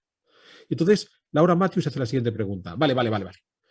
En 1525, 1530, estos cuauhquecholtecas se marchan a conquistar Guatemala con estos malvados españoles. ¿Qué pasó con ellos? Porque seguro que al día siguiente los españoles, que son unos cabrones, los quedaron y le quitaron el título de conquistador. Entonces, claro, Laura Matthew empieza a estudiar 1530, 1540, 1550, tienen estatus de conquistadores, tienen derecho a repartimiento de indios, tienen derecho a errar por igual a sus vacas que a sus esclavos, como un español. Vale, es normal, se conocen, ¿no? Acaban de llegar, son coleguitas, están todos. Pero ¿qué pasó 100 años después? Hostia, siguen siendo conquistadores. Siguen reclamando, no, es que mi abuelo vino y conquistó a esta gente. Ya, pero ojito, moreno, te pareces a Quiché, ya, pero mala suerte, chaval, porque soy conquistador. ¿Y qué pasa en la independencia? Pues que les tocan las narices, porque ellos no se consideran de toda esta indiada aquí que se quiere independizar. Nosotros somos conquistadores. ¿Y qué pasa en 2021? Pues que vas a Ciudad Vieja y les dices a la Ciudad Vieja, ¿vosotros de qué origen sois? ¿Chiqueres? Oh, no, somos mexicanos. Hasta el 2021, se lo siguen creyendo. Entonces, claro, nos podemos contar una historia, la que queramos, obtener gente como Laura Matthew, que tenía clarísimo, bien, Laura tenía clarísimo que iba a demostrar fehacientemente que los cuauhquecholtecas al quinto día habían conquistadores para convertirse en los siervos de los españoles. Y sorprendidamente descubrió que hasta la independencia, porque ahí paró su libro para la independencia en 1621, siguen teniendo estatus de conquistadores, siguen teniendo privilegios de conquistadores, que son americanos, que son de los naturales de América. Ojo, que el ejercicio de Laura Matthew lo podemos hacer en México con la gente de Tlaxcala. Y son iguales, ¿eh? Entonces, yo no voy a justificar aquí las barbaridades que pueden hacer los españoles, que son las que hace cualquier conquistador, que tiene ventaja y machaca la conquista. O sea, que vamos a ver, que no hacen nada Cortés y Pizarro que no puedan hacer, qué sé yo, en la guerra de la Triple Alianza, cuando llega por allí el Gerardo de Brasil y se carga a 500.000 de guaraníes. Estamos hablando de 1870, ¿eh? Que aquí ya estamos hablando con la independencia, ya somos todos liberales, ya no hay ningún europeo por las narices, y el emperador de Brasil, la Triple Alianza, manda a Paraguay a sus ejércitos y machaca a todos los guaraníes que puede. Bueno, es lo que suele ocurrir con el ejército conquistador. O sea, ¿qué es lo que hacen los alemanes cuando ocupan Ucrania en la Segunda Guerra Mundial? ¿Se fueron a tomar un té con los ucranianos? No, los machacaron. Hostia, los tíos iban por delante de 2 millones de ucranianos. Bueno, es que tristemente es lo que ocurre cuando tienes un ejército con una capacidad suficiente para destrozar al enemigo, que lo destroza. En geografía tenemos siempre muy claro que no existe un territorio si no es con tensiones. Los territorios se constituyen a partir de tensiones y relaciones de poder. Podemos decir entonces que los españoles aprovecharon las tensiones previas que ya existían en los territorios americanos y las pusieron a jugar a su favor para poder jugar al otro, ¿no? En mucho. Y también esta construcción de la identidad, que me llama mucho la atención, que en España se trata de eliminar al otro, pero al otro inferior, que es el africano, y sublimar, exaltar a un otro que tenga un perfil más alto que nosotros. Pues lo mismo pasó en las identidades nacionales en América, ¿no? Se trata de eliminar la identidad originaria aborigen y se toma el otro superior de las castas españolas, ¿verdad? Para constituir esas nacionalidades. Pero hasta qué punto los españoles aprovecharon de esas tensiones previas que ya habían en los territorios, ¿no? Es que hay que entender que, por supuesto que se pueden aprovechar, y es normal. O sea, si yo soy un conquistador, señores, que estos tipos no venían aquí, insisto, a tomarse el té con los americanos. Y fíjense que estoy diciendo aquí, a pesar que estoy viviendo en España, estoy pensando que estoy en Guatemala. Estos tipos no fueron a América pensando que iban a tomar el té con los americanos. Estos tipos iban a conquistar territorio, a ser más importantes, a conseguir riquezas, títulos nobiliarios y demás. Entonces, cualquier ventaja en la que se pudieran apoyar, por ejemplo, las luchas internas en el mundo americano, pues, las utilizarían. O sea, no están haciendo nada que no vaya a hacer cualquier otro conquistador. Y el último ejemplo que ponía hace un momento, cuando los alemanes invaden la Unión Soviética, de partida se aprovechan de aquellas minorías ucranianas que han sufrido mucho con el Holodomor, esas hambrunas que provoca Stalin en los años 30 y que son favorables al ejército alemán y que son utilizados para combatir a los propios rusos que han provocado esas hambrunas. O sea que es la actitud que podemos esperar de cualquier conquistador que va con intenciones de machacar al contrario. Pero también hemos de pensar en cuál es la actitud de conquistado que se puede quedar sorprendido frente al conquistador y que puede considerar que merece la pena. Ya no solamente porque yo, tlacasteca, soy enemigo de los aztecas, sino porque me enamoro de la cultura del que acaba de llegar. Y voy a poner un ejemplo muy rápido. Estoy viendo quién está en la pantalla y Anthony me va a ayudar en esta idea. Anthony se llama Anthony, estoy viendo a Byron Salazar, estoy viendo a otro Anthony Q, estoy viendo a Walter Abarca, estoy viendo a Catherine Porras, estoy viendo a Kendall Núñez, estoy viendo a Jennifer Anaya. Ninguno de esos nombres son ni de tradiciones precolombinas ni de tradiciones hispanas, son anglosajonas. Ustedes viven enamorados, quizás sus padres están enamorados de la cultura anglosajona, están enamorados de la cultura de Estados Unidos, están enamorados de esa cultura que en principio es la que, en teoría, es la que está oprimiendo, está explotando, sacando al mundo hispanoamericano. Entonces, si ustedes tienen esa conciencia frente al invasor, frente al conquistador, ¿por qué han aceptado en algo tan personal como sus nombres de pila tomar nombres de la cultura anglosajona? ¿Por qué Byron se llama Byron y no se llama Alfredo o no se llama Cuauhtémoc? Porque su padre, al menos, yo no sé Byron cuál sea su actitud, su padre consideró que había que imitar esa otra cultura que vis a vis de muchos hispanoamericanos que no permite que Hispanoamérica se desarrolle, la que explota a los hispanoamericanos. Bueno, pues vivan en su contradicción, y su contradicción es que les sorprende que en el siglo XVI haya muchos grupos de americanos que se queden, digamos, obnubilados por el conquistador europeo, pero ustedes son los que están obnubilados por el mundo anglosajón. Hay más preguntas aquí en el chat. Bueno, la generación de mis padres, sí. Yo he visto muchas veces mi nombre y no me siento orgulloso de su origen, sí, pero, no así como el segundo. Sí, pero a ver, Rubén, me gustaría que Alberto nos comentase si cree que existió genocidio o no. No, aquí hay un problema importante y es sobre las propias cifras de cuánta gente vive en América. Bien, claro, si en América cuando llegan los europeos hubieran 100 millones de habitantes, por ejemplo, y al cabo de un siglo quedan 10 o 5 millones, pues han llevado los tíos por delante de 95 millones. Sí que parece que ha habido, incluso pensando con el alto porcentaje de gente que puede morir por una cuestión vírica, ¿no? Por los virus que puedan traer los europeos, que los americanos no están hechos a ellos y que eso España va por delante. Pues diríamos, joder, si había 100 millones y quedan 5 millones, hostia, por mucha viruela que soltaran por el camino, los que no estaban enfermos los llevaban por delante. Y aquí entramos en el debate de las cifras. Entonces, ¿cuántos habitantes había en América entera, desde Tierra de Fuego hasta Alaska, cuando llegan los europeos, y cuántos hay un siglo después? Bien. Y claro, en esa guerra de las cifras, de nuevo les invito a ustedes, geógrafos, que me ayuden.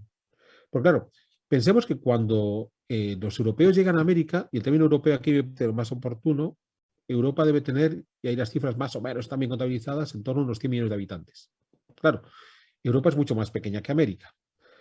Pero pensemos en la América que estaba poblada, que realmente está poblada, porque América es un continente muy grande, pero que hay una parte importante de América donde vivía poca gente o nadie. Y como ustedes como geógrafos lo saben mejor que yo. Entonces, claro, tenemos que excluir la mayor parte de Canadá, donde quitando mínimos grupos de inuits, en esa época no vivía nadie en esos territorios.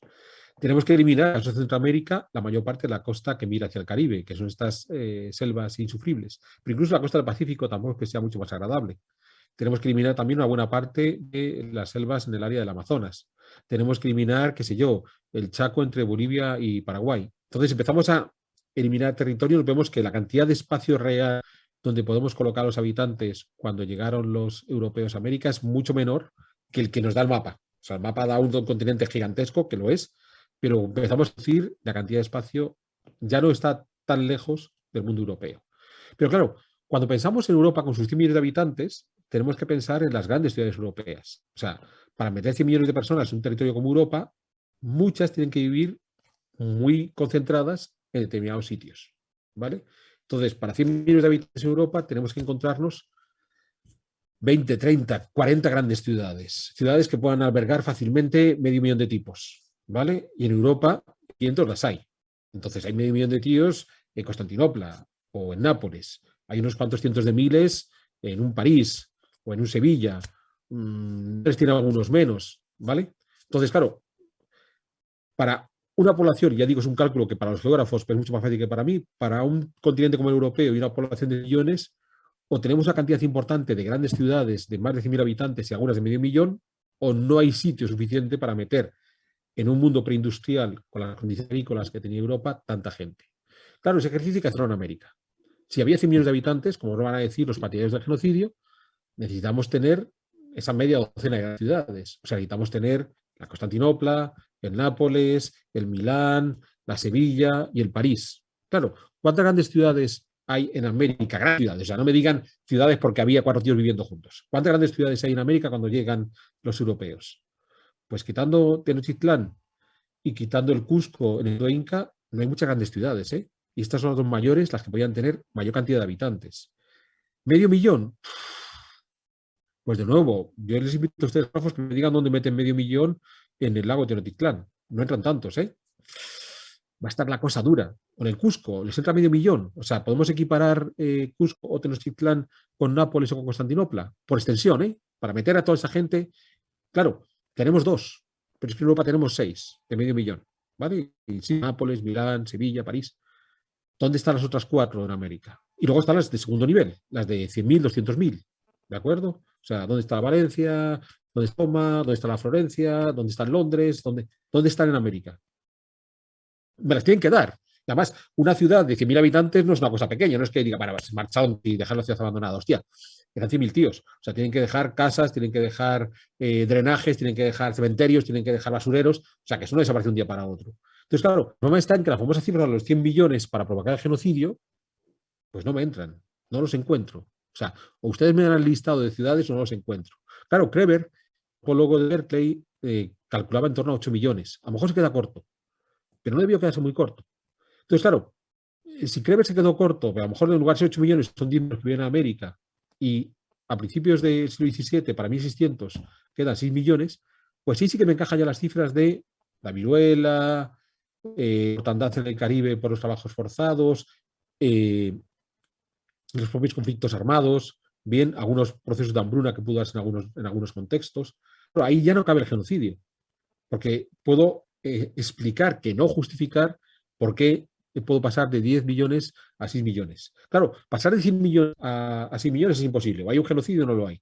Pero primero que me enseñen dónde vivían 100 millones de tíos en América en 1500, porque no los encuentro. O sea, y ya digo, ustedes como son los que mejor me lo pueden enseñar. Díganme dónde están esas 5 ciudades de medio millón y esas 20 ciudades de 100.000 habitantes en América. Sería relacionando genocidio con una reducción numérica, no con el exterminio del pueblo, independientemente de la cantidad de los que hayan sido, porque pienso en los taínos y en los caribes, por ejemplo, pues, islas que quedaron deshabitadas por estos trabajos forzosos y todo el exterminio sistemático. Pero en el genocidio hay una voluntad clara por parte del genocida de eliminar al otro grupo, bien, por una razón ideológica, religiosa, ¿vale? Entonces, hay dos genocidios claramente definidos, si queremos tres, que son el armenio, provocado por los turcos, o sea, los turcos, la Primera Guerra Mundial, agarran a los armenios y los sueltan al desierto de Siria, que se mueran de hambre.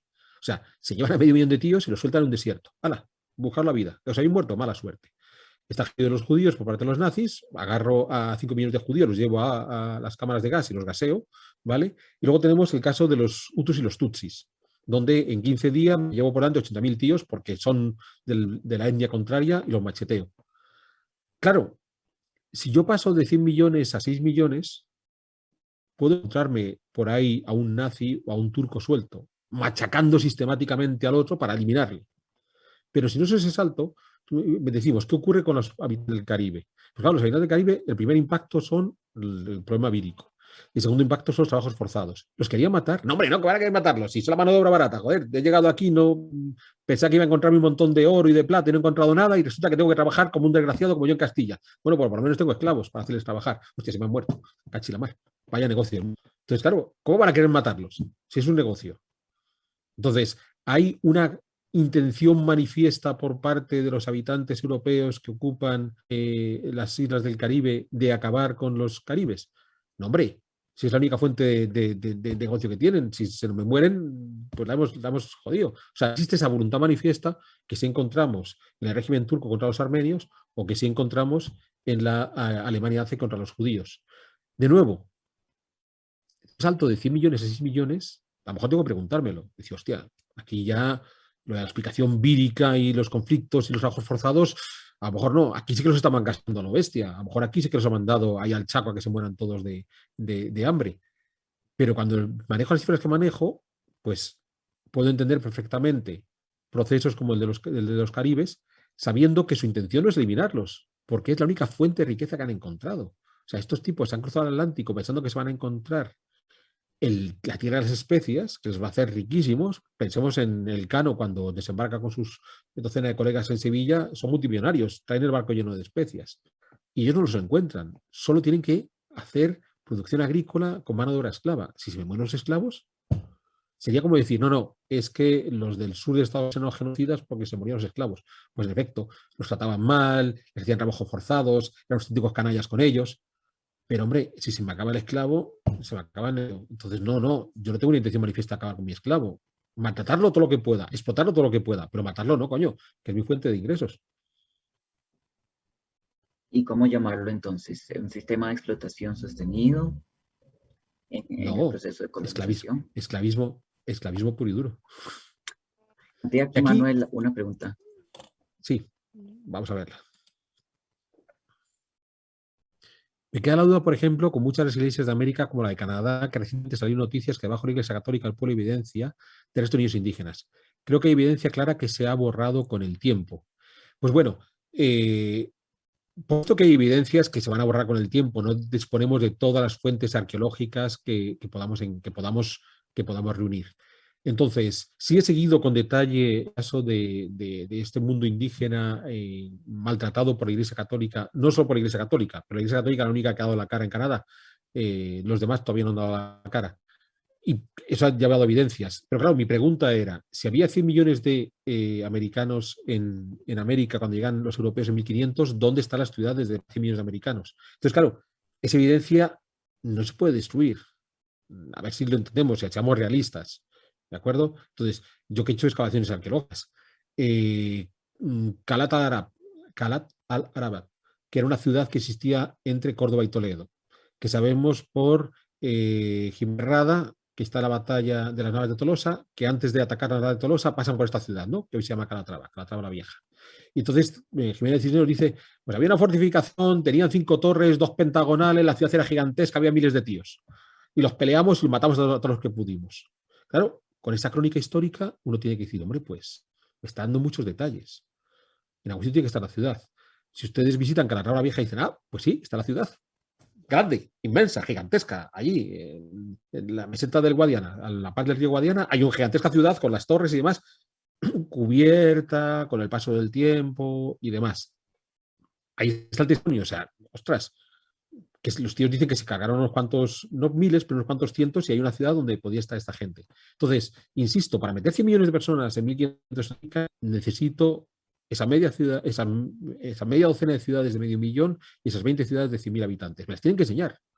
Muéstremelas. O sea, no me digan, existe la hipótesis. No, no, no. Recórranme ustedes América de norte a sur y muéstrenme dónde están esas ciudades de ese tamaño. O sea, sean geógrafos, trabajen como geógrafos, vayan a Constantinopla 1500, dígame cuál es la dimensión de Constantinopla 1500 y búsquenme esas 6 ciudades en América que tengan la dimensión de Constantinopla 1500. Y ahí empezamos a hablar de los 100 millones de habitantes. Ustedes como geógrafos, no, es que se las comieron la selva, no, es que desaparecieron bajo el desierto. Vale, pues entonces váyanse a la selva y búsquenlas. Tenemos a estos modelos, estos sistemas de líder y tal, que utilizan los mayistas para sacar estructuras arqueológicas en el Petén y en el Yucatán, ¿vale? Hagan lo mismo, qué sé yo, en el desierto de Arizona o en Atacama y búsquenme las ciudades. Dígame dónde están, porque o sea, es que una ciudad de 100.000 habitantes no se pierde, No, que no se claro, pierde. evidentemente el Bien. patrón de asentamiento era muy distinto a la concentración urbana que había en Tenochtitlan o en Cusco, sí, era otro patrón de asentamiento bajo otra lógica. Bien, ¿más cuestiones? Yo tengo una, al hilo, creo que fue Jennifer quien lo dijo, y en algún momento Anthony lo utilizó, pero lo vi cuando empezamos la clase, que la clase se llamaba Historia Colonial desde España. Entonces aquí entramos en una terminología complicada que es la de colonia. Entonces, es cierto que después del descubrimiento por parte de los europeos de América, enviaron un montón de gente que vino a colonizar, es decir, a establecer colonias, que es lo que hacían los romanos, avanzaban por el Mediterráneo y establecían colonias. Claro, el modelo que utilizan los europeos de comienzos del 16 es el mismo de los romanos del siglo II a.C. o del siglo III a.C., que es que establece una colonia como puente de relación con los autóctonos y como camino de integración de esos autóctonos dentro del imperio. Entonces, primero los integro a bofetadas y después, cuando ya están bien abofeteados, los integro de una forma amable. Hasta el punto de que, qué sé yo, en la Córdoba o en la Hispalis, actual Sevilla, o en César Augusta, actual Zaragoza, de los siglos II y III después de Cristo, es decir, los romanos hace ya 400, 500 años que han llegado, ya no se habla de colonias, que forman parte del Imperio Romano. Bien, y prueba de ello es que puede haber un tipo que nazca cerca de Hispalis, en Itálica, que sea emperador, incluso Trajano y Adriano. Bien, puede haber un tipo que nazca en Cauca, presidente Coca en Segovia, que sea emperador, que va a ser Teodosio. Entonces, claro, sí es cierto que el proceso inicial es de colonización, es decir, establecimiento de colonias donde gente foránea se instala en el nuevo territorio. Dentro de ese proceso de control del territorio, apropiación de los bienes de ese territorio e integración, que es la parte también interesante de la gente autóctona. Hasta el punto de que al cabo de unas décadas, pues son la misma construcción política. Claro, con derechos diferenciados, por supuesto, y en Castilla y en Aragón. ¿Ustedes creen que el duque de Medina Sidonia o el duque de Medina Celi tenían los mismos derechos que un campesino de Segovia? Por supuesto que no. O sea, no seamos ilusos. No nos vayamos a creer que en la España, en la Castilla del siglo XVIII, todos eran con igualdad de derechos. No, había diferentes estatus para diferentes grupos sociales o para diferentes regiones, cada uno en su legislación. Ahora, lo llamativo está en que cuando Napoleón invade España y entonces los españoles se sublevan considerando que feo esto que los franceses nos conquisten, convocan cortes. Entonces, en esas cortes reúnen a representantes de toda la monarquía hispánica. Y hay diputados de Castilla, diputados de Aragón, diputados de Navarra, pero hay diputados de México, y diputados de Guatemala, y diputados de Costa Rica, y diputados de Argentina, y diputados de Perú, y diputados de Colombia. Es más, cuando llegan todos a Cádiz, están todos sentados, pues hay que hablar presidente, y en un momento dado el presidente de las Cortes de Cádiz es Larrazábal, el diputado de Guatemala. Entonces, qué extraña colonia es aquella que pueden ver sus diputados a las Cortes y hasta pueden presidir las Cortes. Bien, ¿ustedes imaginan a un George Washington o a un John Adams sentado en el Parlamento de Londres? No, chica, era una colonia, que se jodan, ahí están en la colonia. Pero los diputados hispanoamericanos que acudieron a Cádiz formaron parte del debate constitucional y, como digo, llegaron a presidir. Yo conozco el caso de Guatemala, pero hay más. Son como 6 o 7 diputados cuando van rotando la presidencia de las Cortes, crea a diputados que son elegidos diputados de Hispanoamérica. Entonces, ¿ustedes por qué hablan de mundo colonial para referirse al periodo que va del siglo XVI hasta principios del XIX, a pesar de que las condiciones que podían tener las clases altas en América eran similares a las condiciones que podían tener las clases altas en Europa, y las condiciones de las clases bajas son similares a las condiciones de las clases bajas. Claro, ¿me puede contar esta historia? No. Es que los criollos se quejaban porque todos los capitanes generales, virreyes, obispos y arzobispos venían de España, y solo los españoles podían ser reyes, capitanes generales, obispos y arzobispos, lo cual es rematadamente falso. Hay unos cuantos virreyes que habían nacido en América, y unos cuantos capitanes generales, y unos cuantos obispos y arzobispos que han nacido en Hispanoamérica. O sea, que eso es falso. O sea, no es un debate, es mi opinión contra la opinión de Rubén. Es que sacan ustedes la lista de dónde nacieron virreyes. ¿Que la mayoría de españoles que habían nacido en la península ibérica? Sí, en efecto, claro. ¿Quién los nombraba? El secretario de Indias. ¿Y a quién conocía? Que tenía alrededor. Entonces, bueno, pues cuando está Gálvez, como sus parientes han estado recorriendo, incluso hay un sobrino de Gálvez, presidente, capitán general en el Reino de Guatemala, Matías Gálvez, ¿no? Han estado recorriendo América, han ido a América, han dicho, oye, tío, que hay aquí un tipo que nació en Perú, un tipo muy interesante que le puedes poner, pero si el secretario de Indias en Madrid no cae en América, pues no pondrán, pues como hacen ustedes. O sea, ustedes van a decir, no. Rubén, que vive en Costa Rica, tiene una visión panamericana espectacular. Mañana va a nombrar, le van a hacer rector de la universidad y va a poner a un profesor de Argentina, a un profesor de México, a un profesor de Guatemala y a un profesor de Puerto Rico. Porque es panamericanista. No, hombre, Rubén pondrá a la gente que, y posiblemente, como lleva unos años en Costa Rica, pues confiará en los ticos que le rodean, porque además son gente valiosa, o no. Pero es la gente que conoce. Por lo mismo hacía el secretario de Indias. Cuando tenía que poner un virrey o capitán general, pues si había conocido a un peruano interesante le ponía, y si no, pues tenía que poner al navarro o al vizcaíno que tuviera a la par, que son los únicos que conocía. Pero no porque haya una discriminación hacia los hispanoamericanos, sino porque somos seres humanos y nos fiamos de la gente que conocemos y nos rodeamos de los tipos que tenemos en nuestras cercanías. Entonces, si has viajado mucho, conocerás a esa gente de países, y si no has salido de tu pueblo, pues pondrás a la gente de tu pueblo. Pero no esperes que a un tipo que no ha sido de su pueblo vaya a poner a alguien que nació en Australia si no lo conoce de nada. Entonces, ¿por qué hablar de colonia, de época colonial, de Costa Rica colonial, de América colonial para referirse a ese periodo? Ahí es donde tenemos el problema, porque yo les doy argumento para explicarles a partir de cuándo tenemos que dejar de hablar de colonia. Y ustedes no me van a dar ningún argumento para decirme por qué, tras el impacto inicial, seguimos hablando de colonia si no hay una diferencia legal entre las dos partes del Atlántico. Bueno, ¿cuántos de estos representantes que se enviaban a las cortes eran puramente indígenas? Mestizaje el que logró ese acceso, ¿no? Porque eran descendientes en parte de españoles. Así es como se empieza a constituir la diferencia en América Latina. Algunas élites minoritarias que empiezan a tomar aquí el control, y ellos son los que van a representar a los diferentes territorios allá ante el poder central. O sea, así es como se configura la diferencia en América Latina, que es estructural hasta la fecha, ¿no? De las pequeñas élites. Y pasándole por encima al otro inferior, ¿no? Porque no eran representantes indígenas los que iban allá a estar en medio de los litigios, ¿no? Bueno, usted le llama a esto entonces historia moderna de América. Bueno, debía responder antes, pero por respeto a Walter, que ha formulado una pregunta antes, respondemos a Walter y ahora vuelvo a su cuestión. Walter pregunta, ¿se enseña de igual manera la historia de Asia y África en primaria, secundaria? La universidad se omite por completo. Bueno, en el caso de Asia y de África, tiene la ventaja de que hay algunas culturas antiguas que están en Asia y en África. Entonces, la cultura de los faraones de Egipto está en África y la cultura de los mesopotámicos está en Asia. De modo que sí hay posibilidad de mirar un poquito hacia esas culturas. Y no un poco, mucho. En Mesopotamia es el punto de partida para cualquier estudio de historia, ya desde la primaria, entonces es algo que se conoce bien, pero más allá no se conoce, ¿eh?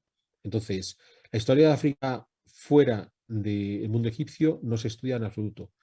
Pero es más, incluso en una realidad, de nuevo como la española, donde hay un contacto permanente con el norte de África, hoy el Reino de Marruecos, tampoco se estudia esa realidad del Reino de Marruecos. Bien, es más, hay muchos españoles que no tienen ni idea porque hay dos ciudades españolas en el norte de África, por Ceuta y Melilla, y a lo mejor hay alguno que piensa que es fruto del protectorado del siglo, de principios del siglo XX, cuando son ciudades que pertenecen a las coronas de Castilla y Portugal, finales del XV, principios del XVI, por ejemplo.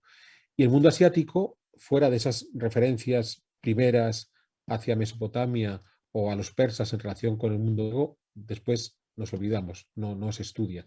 Entonces, pero es que tampoco se estudia el mundo europeo, ¿eh? O sea, que no piensen que es que nos dedicamos a estudiar la historia de Francia, de Inglaterra, de Alemania o de Rusia. Tampoco. Son historias nacionales, nacionalistas, y en esencia lo que se estudia es la historia de España. En cuanto a la observación que hace Anthony, hay una cuestión y es que la diferenciación racial como una categoría absoluta es relativamente contemporánea. O sea, que la gente tiene la piel negra o que la gente tiene la piel blanca o la tenga más chocolateada es algo posible y evidente. Que ese color de piel pueda suponer una categorización hasta el punto de marginar a un grupo es algo relativamente reciente, bien. En el mundo entero, ya prácticamente una cuestión del siglo XIX, antes, en el mundo anglosajón, que son una banda de salvajes hasta hoy, lo tenían desde antes, esa categorización. Entonces, hemos de entender que ese concepto de el indígena como categoría racial que tiene una serie de características que le hacen un ser inferior, es sobre todo algo que se aplica tras la independencia y sobre todo tras las revoluciones liberales en Hispanoamérica. Entonces, son mucho más racistas los gobiernos liberales hispanoamericanos de finales del siglo XIX que los gobiernos virreinales del siglo XVII y XVIII. Ojo, que si en el siglo XVII y XVIII se explota a los indígenas en Hispanoamérica, no es porque sean indígenas, es porque son pobres. Igual que se explota a los campesinos en Castilla, no porque sean campesinos, es porque son pobres. Entonces, no confundamos ese discurso racializado, que es muy propio del mundo anglosajón y a partir de ahí exportado al resto del mundo, sobre todo en el siglo XIX. Claro, hay un problema con la independencia de Estados Unidos, pero sobre todo con la Revolución Francesa, la Declaración de los Derechos Humanos, la igualdad de todos los hombres. De repente no puedes justificar la explotación de ciertos grupos, ¿vale? Porque todos los hombres son libres iguales. Pero sí la puedes justificar si científicamente demuestras que hay grupos que son inferiores, que no son completamente humanos. Entonces, claro, todo el problema de la racialización es una cuestión reciente, es del siglo XIX. Ya digo, que la gente sabía que había negros y blancos en el XVIII y en el XV y en el siglo II, por supuesto. ¿Que eso significaba que quedaban excluidos automáticamente? No. Hay emperadores romanos que posiblemente, a lo mejor negros no eran, pero bastante morenitos sí que eran, ¿vale? Entonces, todos estos que llaman los asiáticos son tipos que vienen de la zona del Sinaí y demás, tienen que ser de piel bastante oscura. Entonces, no es un elemento de marginación. Entonces, insisto, si a los indígenas hispanoamericanos de la época virreinal se les es por ser pobres, no por ser indígenas. Porque a los indígenas ricos hispanoamericanos se les integra y forman parte de la élite. Y entonces, cuando Pedro Alvarado se une a una noble de Tlaxcala y tiene una hija, Luisa Xicontecalt, cuando Luisa Xicontecalt se casa con Francisco de la Cueva, el que sale beneficiado es él o ella. Bien, y cuando los descendientes de esta pareja recuerdan a sus ancestros, se declaran descendientes de Luisa Xicontecalt, no de la que era un mindundi que no sabemos dónde había venido. Entonces, sí que existe la posibilidad de reclamar tu pasado puramente americano, si viene de la parte, entre comillas, correcta, de la parte de prestigio, de élite, de riqueza. Si viene de la parte pobre, pues la jodiste, pero por pobre, no por indígena.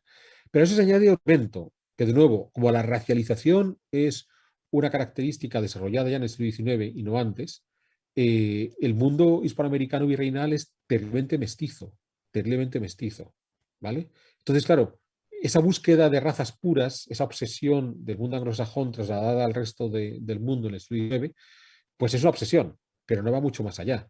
Entonces, claro, ¿quién es más americano hoy en el año 2021? ¿El que vive en el altiplano de Guatemala, es bajito, moreno, regordete y solo habla quiché? ¿O el tipo que tiene la piel más clara, que vive en la ciudad de Guatemala y que solo habla español? ¿Quién es más americano de los dos? Pues no tenemos ni idea y a lo mejor nos puede sorprender. A lo mejor resulta que el blanquito que vive en Guatemala, remontamos a sus antepasados y descubrimos que son la mezcla de un conquistador que vino en las tropas de Alvarado con los quichés o los cachiqueles que se encontraron ese día, y a lo mejor el quiché del altiplano es un tipo que es heredero de un tipo que ha venido de México hace 2 generaciones, que se quedaron ahí, aprendieron el idioma y se establecieron en el lugar. Entonces, claro, el blanquito de la capital puede decir, oiga, que es que mi familia lleva aquí 500 años y el quiché de San Carlos Hija dice, pues yo en realidad llevo 2 generaciones nada más. Solo que, claro, como tengo el aspecto racial que esperamos que tiene que tener el indígena guatemalteco, voy a tener más derechos. Pero ahí estamos cayendo en el error de la racialización, que es un fenómeno, insisto, tremendamente contemporáneo, del siglo XIX en adelante, que no podemos aplicar a los periodos previos, porque antes no se marginan por ser indígenas, se marginan por ser pobres. No sé si alguien tiene algún otro comentario, pregunta.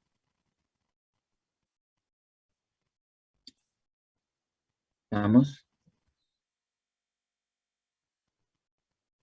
Bueno, si no, les agradezco mucho el tiempo acá, compartiendo.